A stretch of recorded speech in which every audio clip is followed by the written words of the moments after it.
Hello everyone, welcome to my channel. आज इस video में हम one of the best novel the kite runner के बारे में ब्रीफली जानेंगे। मैं आपको बता देना चाहती हूँ कि ये नॉवल बहुत ही इंटरेस्टिंग है, तो इसलिए इसे आखिरी तक सुनिएगा, कहीं मत जाइएगा। चैनल को सब्सक्राइब करना ना भूलें सो दैट मैं आपके लिए और भी ऐसे इंटरेस्टिंग नॉवेल्स का वीडियो लाती रहूँ। तो चलिए शुरू करते हैं।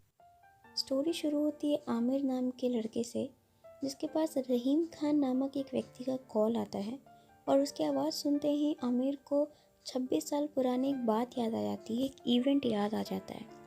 रहीम खान तभी कॉल पे बोलता है कि अभी तुम्हारे पास मौका है अपने पाप को धोने का, इसलिए तुम पाकिस्तान आ जाओ, मेरी तबीयत ठीक नहीं है, मुझसे मिलने आ जाओ। यहाँ से स्टोरी चली जाती है 26 साल पहले, और हमारे जो नरेटर रहते हैं वो कोई और नहीं, आमिर ही रहते हैं। आमिर पूरी स्टोरी को नरेट करते हैं। वो बताते हैं कि वो अपने बाबा के साथ, अपने फादर को वो बाबा कहते थे, वो अपने बाबा के साथ रहते थे काबुल अफ़गानिस्तान में। उनका बहुत ही बड़ा घर था, बहुत ही आलीशान बंगला था। उसके फादर बहुत ही बड़े आदमी थे। आमिर बताते हैं कि उनके साथ 2 सर्वेंट रहते थे, जिनका नाम था अली और उसका बेटा हसन। ये दोनों थे तो नौकर, लेकिन अली बाबा के बहुत ही अच्छे फ्रेंड रहते हैं, तो वो लोग हमेशा से बचपन से साथ थे। अली और हसन का घर उनके मकान के जस्ट सामने में था, एक छोटे से झोपड़ी में। और आमिर बताते हैं कि हसन उसका बहुत ही अच्छा फ्रेंड बन चुका था। वो लोग साथ में खेलते थे और कभी कभी आमिर हसन के झोपड़े में भी चल जाया करता था।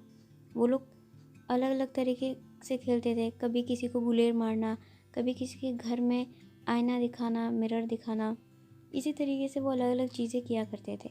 और कभी अगर पड़ोस के लोग आमिर को पकड़ लिया करते थे उसकी गलतियों में, तो हसन उसकी साइड लेकर बोलता था कि उसने वो गलती की। कभी वो आमिर को नहीं डांटने देता था। इसी तरीके से कहानी आगे बढ़ती है। आमिर बताता है कि उसके टीचर उसके स्कूल में सिखाते हैं उसे कि शराब नहीं पीना चाहिए। वो घर आके अपने बाबा को वो बात बताता है कि टीचर इस तरीके से बोल रहे थे, तो तभी बाबा उसको, आमिर को कहते हैं कि उस टीचर की बात मत मानना, क्योंकि जीवन में 2 ही चीज़ गलत होता है, पहला झूठ बोलना और दूसरा अपने आंखों के सामने गलत होता देखना और उसको देखकर चुप रहना। और शराब पीना कुछ गलत नहीं है। इसके बाद आमिर नरेट करते हुए अपने बाबा के बारे में कुछ बातें बताते हैं। वो कहते हैं कि उसके बाबा बहुत ही अच्छे इंसान थे, बहुत ही मॉरल वैल्यूज़ को लेके वो डिग्निफाइड थे। कुछ उसूल थे जिससे वो बहुत ज़्यादा ही इंडिपेंडेंट थे। वो अपने सोच विचार खुद रखा करते थे और वो बहुत ही अच्छे इंसान थे। आगे आमिर ये भी बताते हैं कि भले मैं उनसे कभी कभी नफ़रत किया करता था, क्योंकि वो मुझसे ज़्यादा कभी कभी हसन की तारीफ़ कर दिया करते थे और इस बात से मुझे बहुत तकलीफ़ होती थी। फिर आमिर ये भी कहते हैं कि लेकिन फिर भी मैं अपने बाबा से बहुत ज़्यादा प्यार किया करता था। और कभी कभी आमिर ये भी बताते हैं कि मुझे ये लगता था कि शायद कहीं बाबा मुझसे नफ़रत तो नहीं करते, क्योंकि मेरी माँ मुझे जन्म देते ही चल बसी थी, तो कहीं ना कहीं बाबा को ये लगता होगा कि मेरे आने से माँ चली गई, तो हो सकता है कहीं वो मुझसे नफ़रत तो नहीं करते हैं, इसी कारण वो मुझसे ज़्यादा प्यार नहीं करते हैं और वो हसन को ज़्यादा मानते हैं। ये सारी चीज़ें हमें आमिर बताते हैं। उसके बाद फिर वो कहानी में ये भी हमें बताते हैं कि बचपन से मैं और हसन बिना माँ के पले बड़े। बाबा ने हमारे लिए एक नर्स ला दिया था जो हमारा देखभाल किया करती थी। और फिर वो आगे बताते हैं कि हसन की माँ ने हसन के पैदा होते ही हसन को छोड़ के चली गई थी किसी और के साथ। और कहीं ना कहीं उसकी माँ उसके पिताजी, हसन के पिताजी मीन्स अली का मजाक भी उड़ाया करती थी, क्योंकि उसके चेहरे पे थोड़े अलग तरीके का पैरालिसिस था और कहीं ना कहीं उसका इफ़ेक्ट हसन पे भी था, जिससे कि उसका लिप्स थोड़ा अलग से था। उसके बाद फिर हमें आमिर आगे बताते हैं कि हम लोग पश्तून थे जो मेजॉरिटी में आते हैं और अली और हसन हज़ारा थे जो माइनॉरिटी में आते हैं, तो वहाँ पे ऊंच नीच को भी लेकर बहुत सारी बातें भी हुआ करती थी। फिर एक दिन आमिर हमें ये नरेट करते हैं कि एक दिन बाबा कहते हैं कि वो हसन के सर्जरी के लिए ढेर सारा पैसा देते हैं और ताकि उसका लिप का सर्जरी हो जाए और वो ठीक हो जाए।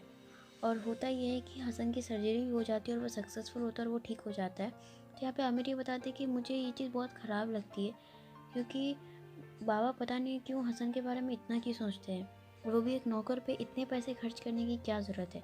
तो ये सारी चीज़ें आमिर को बहुत खटकती है कहीं ना कहीं। एक दिन आमिर और हसन गलियों से गुजर रहे थे, तभी उन्हें 3 लड़के मिलते हैं जिनका नाम रहता है आसिफ, कमल और वली।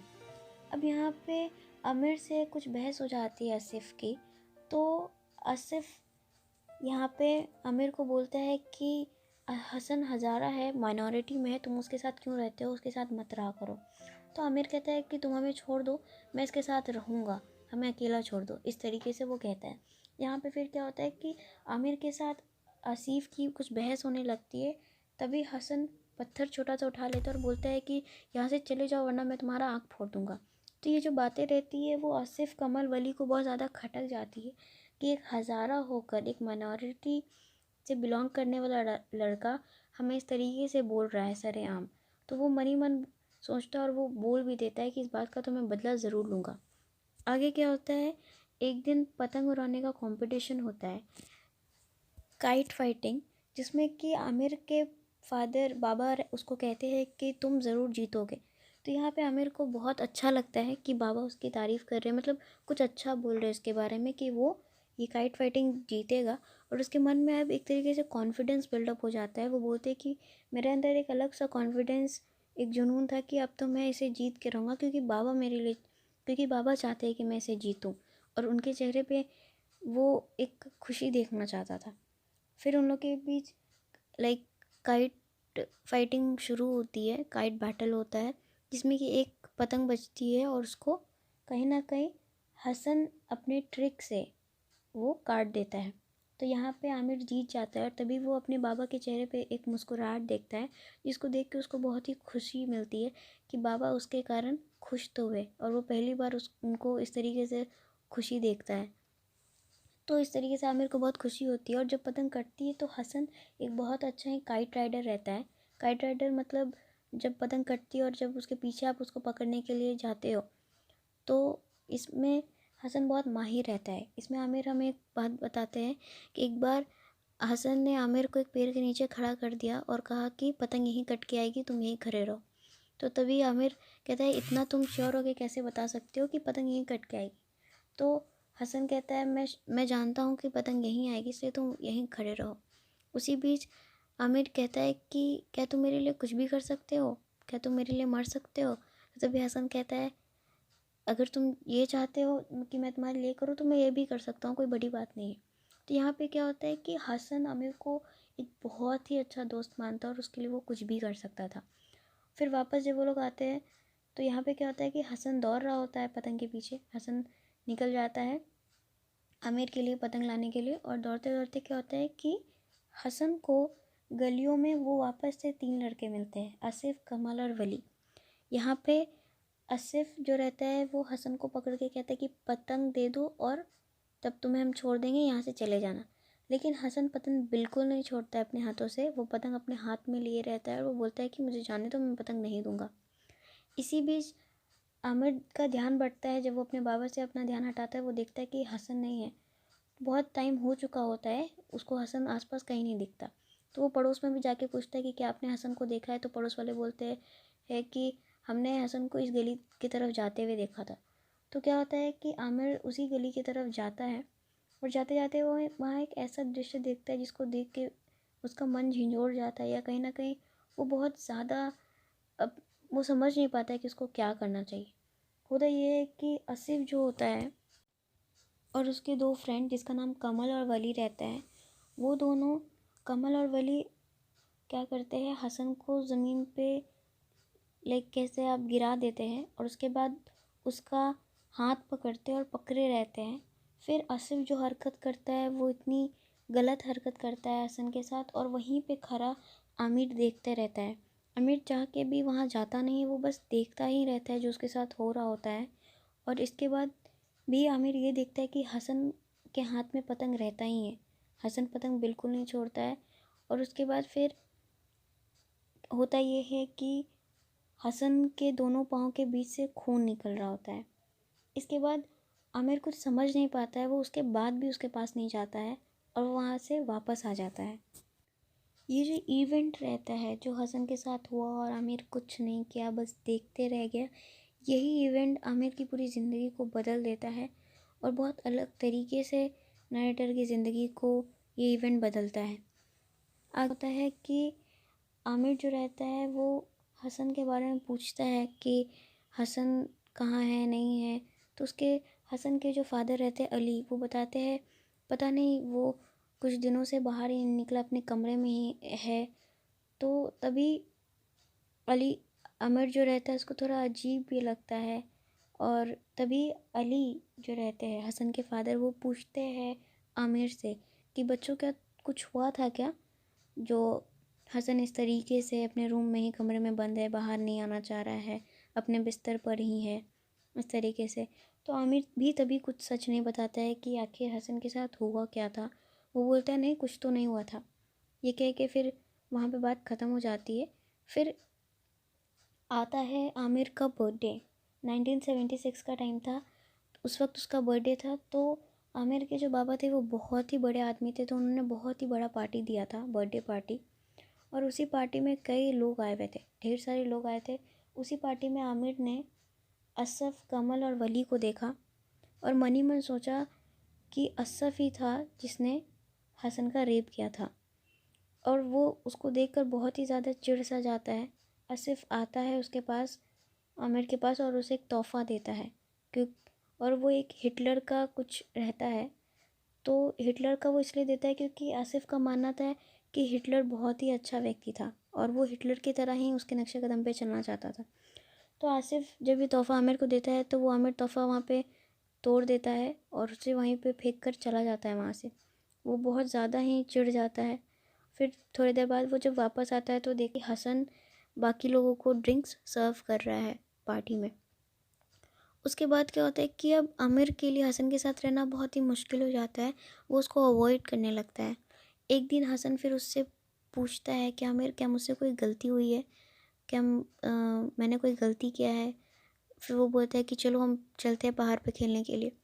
तो फिर आमिर कहता है कि मैंने कहा कि नहीं मुझे अब नहीं जाना है वहाँ पे, हम वहाँ नहीं जाएंगे खेलने के लिए। और धीरे धीरे फिर आमिर हमें ये बताते हैं कि मैं धीरे धीरे फिर हसन से कटने लग गया, धीरे धीरे मैं उससे दूर होते गया और अब मैं उसके साथ नहीं रहना चाहता था।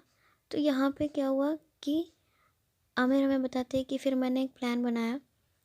पावे ने उसको बर्थडे में एक वॉच गिफ्ट किया था, बहुत ही अच्छा वॉच था और इससे आमिर बहुत खुश भी हुआ कि बाबा ने उसको उसके लिए बर्थडे अच्छा सा ऑर्गेनाइज़ किया, उसको वॉच गिफ्ट किया। तो आमिर क्या करता है, उस वॉच को जाके हसन के कमरे में रख देता है और अपने बाबा को बताता है कि बाबा हसन ने चोरी की है, उसने मेरा वॉच चुरा लिया है और वो उसके कमरे में है।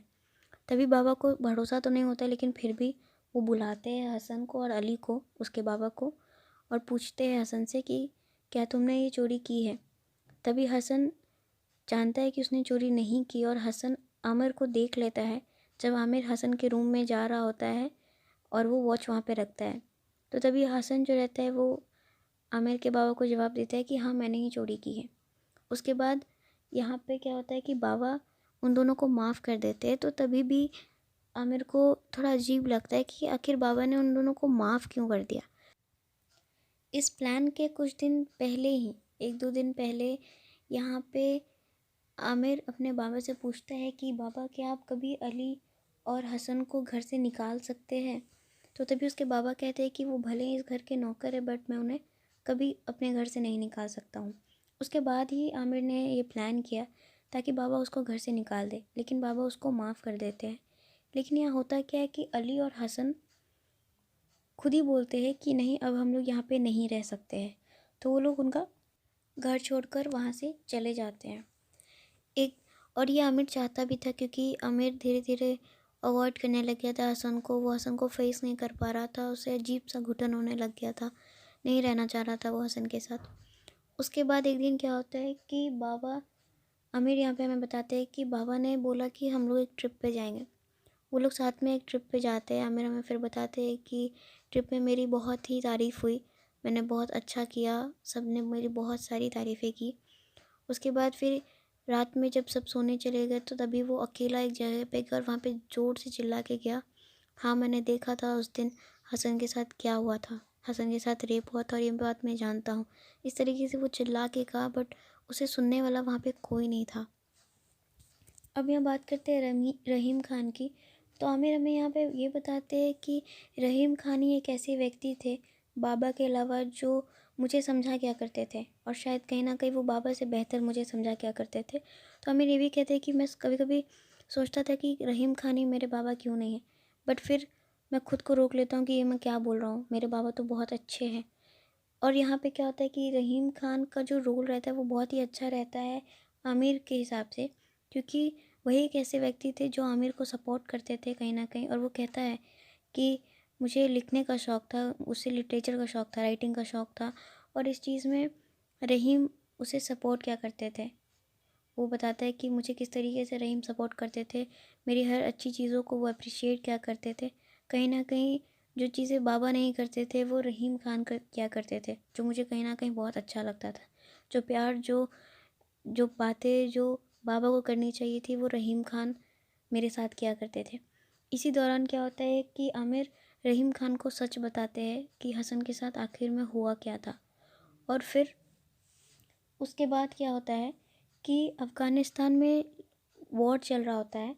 तो तभी क्या होता है कि अफ़गान कम्युनिटी, कम्युनिस्ट और रशियन सोल्जर्स ने अफ़गानिस्तान पे कब्ज़ा कर लिया था, और किसी तरीके से आमिर और उसके बाबा वहाँ से भागते हैं अपनी जान बचा के।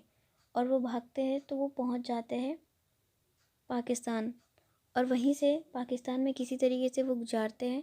उसके बाद वो 2 साल बाद वो लोग कैलिफोर्निया चल जाते हैं। कैलिफोर्निया बाबा आमिर को इसलिए लेके जाते हैं ये बोलकर कि मैं तुम्हारे अच्छे फ्यूचर के लिए तुम्हें यहाँ लेके आया हूँ। इसी दौरान जब वो लोग कैलिफोर्निया में थे तभी आमिर बताते हैं कि मैंने बाबा को बता दिया कि बाबा मेरा इंटरेस्ट राइटिंग में है, लिटरेचर में है, मैं लिखना चाहता हूँ, मुझे लिखना पसंद है। ये वो खुल के बता देता है। और उसके बाद इसी तरीके से वहाँ पे वो लोग जीवन काटते हैं। कैलिफोर्निया में ही बाबा के एक फ्रेंड जिनका नाम रहता है जनरल टहेरी, वो उसको मिलते हैं। वहीं पे वो लोग बातचीत करने लगते हैं। तभी आमिर बताते हैं कि मेरी नज़र एक लड़की पे पड़ी जिसका नाम था सोराया। सोराया को वो पसंद करने लगता है।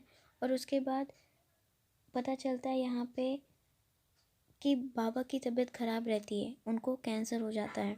और इसी दौरान इलाज वो लोग करवाते हैं।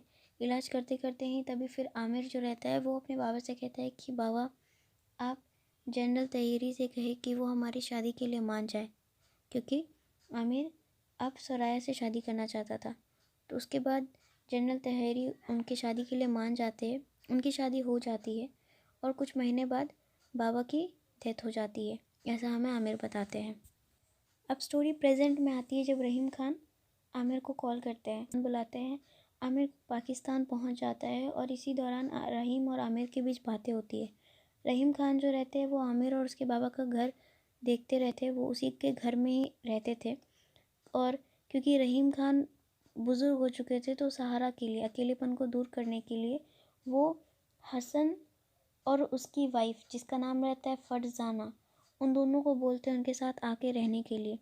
किसी तरीके से हसन मान तो जाता आने के लिए, वो लोग वहाँ रहने लगते हैं। और यहाँ पे फरजाना हसन का एक लड़का बच्चा रहता है जिसका नाम रहता है सौरभ। तो ये सारी बातें रहीम आमिर को बताते हैं कि वो लोग वहीं पे रुके हुए थे। और वो आगे ये बताते हैं कि अफ़गान तालिबान जो रहते हैं, तालिबान घर में घुसकर उसने हसन और फरजाना को मार दिया है और सौरभ को किसी ऑर्फनेज में लेके गए हैं। तब अगर तुम अपने पाप को धोना चाहते हो तो जाओ सौरभ को बचाओ, तभी तुम्हारे पाप धुल पाएंगे। पहले तो आमिर बताते हैं कि मैंने तो पहले जाने से मना कर दिया था, मैंने बोला कि मैं किसी और को भेज दूंगा परंतु मैं नहीं जाऊंगा। तो फिर रहीम खान मुझसे बोलते हैं कि नहीं, तुम्हें ही जाना पड़ेगा। अगर तुम चाहते हो कि तुम्हारा जो तुमने किया है उसका तुम पश्चाताप करना चाहते हो तो तुम्हें जाके सौरभ का जान बचाना चाहिए, उसे लेके आना चाहिए और अपने साथ रखना चाहिए। उसके बाद किसी तरीके से मैं मान जाता हूँ और मैं फिर जाता हूँ। फ़रीद नाम का एक ड्राइवर मेरे साथ रहता है जो कहीं ना कहीं मेरा एक अच्छा साथी बन जाता है, क्योंकि वो सौरभ को ढूंढने में मेरी मदद करता है। मैं ऑर्फनेज पहुँचता हूँ और वहाँ के ऑफिसर्स बताते हैं कि तालिबान ने उस सौरभ को, जो बच्चा है, उसको उठा के लेके गए हैं। तो तभी मैंने ऑफिशियल से पूछा कि आपने आखिर उसको क्यों दिया। तो तभी ऑफिशियल्स ने मुझे बताया कि हमारे पास पैसे नहीं थे और हमें ये करना पड़ता है, कुछ बच्चों को देखने के लिए किसी न किसी को बेचना ही पड़ता है, इसलिए हमने उसको बेच दिया है तालिबान्स को। अब वो उसको लेके गए। तो तभी मैं ऑफिशियल से एड्रेस पूछा कि एड्रेस बताओ उन ऑफिशियल्स का, जो भी तालिबान ऑफिशियल्स आए थे लेने। किसी तरीके से ऑर्फनेज के जो मेन आदमी था उसने एड्रेस बताया और मैं फ़रीद के साथ गया। फ़रीद ने मेरी बहुत मदद की मुझे हर जगह पहुंचाने में, और मैं गया वहाँ। और जब वहाँ मैं गया तो मैंने देखा कि तालिबानी ऑफिशियल्स वहीं थे। तो फिर मैंने उससे बोला कि इस बच्चे को मुझे दे दो, तुम्हें जितने पैसे चाहिए मैं तुम्हें पैसे दे दूँगा। तभी उसकी कुछ आवाज़ें थी जो मुझे कुछ रियलाइज़ करवा रही थी, और वो आवाज़ किसी और का नहीं था, आसिफ़ का था। वो जो तालिबान ऑफिशियल था वो कोई और नहीं, आसिफ़ था। और मैंने बच्चे को देखा, मैंने सौरभ को देखा, तो उसको देख के ये लग रहा था कि इसे भी सेक्सुअली हरास किया गया है। तभी मुझे और गुस्सा आ गया ये देखकर, और मैंने आसिफ़ के साथ लड़ाई मेरी शुरू हो गई। और तभी आसिफ़ को इससे पहले मैंने समझाया कि ये बच्चा मुझे दे दो, और बहुत जितने पैसे तुम्हें चाहिए मैं तुम्हें पैसे दे दूँगा। लेकिन आसिफ़ ने कहा कि मुझे कुछ पुराने हिसाब छुट्टा करना है। और इसी में क्या हुई कि मेरी हाथापाई शुरू हो गई आसिफ़ के साथ। इसी बीच सौरभ जो रहता है, सौरभ जो गुलेर से आसिफ़ की आँखों में मारता है, जिससे उसका आँख फूट जाता है। और किसी तरीके से मैं यानी आमिर बता रहे कि मैं और सौरभ वहाँ से किसी तरीके से जान बचा के भागते हैं। उसके बाद क्या होता है कि वो सौरभ को तो बचा लेते हैं, और अब वो पूछते हैं उससे कि क्या तुम हमारे साथ कैलिफोर्निया चलोगे, तो वो जाने के लिए मान जाता है। वो लोग किसी तरीके से कैलिफोर्निया पहुंचते हैं, उसमें भी उनको दिक्कतें आती है। सुराया के जो अंकल रहते हैं वो मदद करते हैं सौरभ को कैलिफोर्निया पहुंचाने में। वहां पहुंचने के बाद सौरभ बहुत ही अकेला अकेला सा रहता था, बहुत ही शांत रहता था, कुछ इधर उधर नहीं करता था। फिर एक दिन आमिर ने देखा कि पतंग उड़ रहा है, तभी उसने सौरभ के लिए पतंग लाया और पतंग उड़ाया। फिर काइट बैटल हुआ, जिसमें कि सौरभ की मदद आमिर ने की पतंग को काटे, और उसने उसी ट्रिक से पतंग को काटा जिस ट्रिक से हसन काटा करता था। और उसके बाद जब पतंग कटी तो सौरभ के चेहरे पे एक अलग सा स्माइल आया, और उस स्माइल को देख के आमिर बताते हैं कि मुझे बहुत ही खुशी हुई उस स्माइल को देखकर। और उसके बाद मैं दौड़ पड़ा उस पतंग के पीछे सौरभ के लिए, मतलब उस कटी हुई पतंग को लेने के लिए आमिर जो रहते हैं वो दौड़ते हैं ताकि वो लाके सौरभ को दे सके, जिस तरीके से हसन आमिर के लिए दौड़ा करता था उसकी पतंग लाने के लिए। एक और बात रहीम आमिर को बताते हैं कि हसन जो था वो तुम्हारे ही बाबा का बेटा था, वो तुम्हारा भाई था, अली का तो कोई बेटा ही नहीं था शुरू से, और इसीलिए तुम्हारे बाबा हसन को भी उतना ही प्यार करते थे और इसलिए उसकी तारीफ़ किया करते थे। आमिर कहते हैं कि ये बात मेरे लिए बहुत ही शॉकिंग था, और मुझे बहुत ज़्यादा बुरा लग रहा था कि मैं अपने सगे भाई की मदद नहीं कर पाया जब उसे ज़रूरत थी, और उसके साथ बुरा हो रहा था, गलत हो रहा था, वो मैंने होने दिया। और तभी ही आमिर फिर सौरभ को बचाने के लिए जाते हैं। इसी तरीके से ये नॉवल यहाँ पे ख़त्म होता है। आई होप आपको ये पसंद आया हो। So friends, don't forget to like, share and subscribe my channel for latest updates. Thank you.